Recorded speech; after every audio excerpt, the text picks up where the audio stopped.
Uşağın sağlam böyüməsi üçün onun qardaşları, bacıları olmalıdır.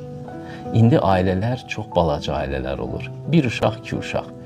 Və siz təsəvvür edin ki, bu ananın əvvəllər 10-12 uşağı olurdu.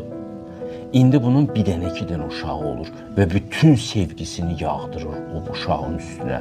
Ata-ana bütün sevgisini yağdırırlar tək bir-iki uşaqsa, uşaq egoist böyüyür. Çox önəm verirlər ki, ay uşağın ayrıca mütləq otağı olmalıdır.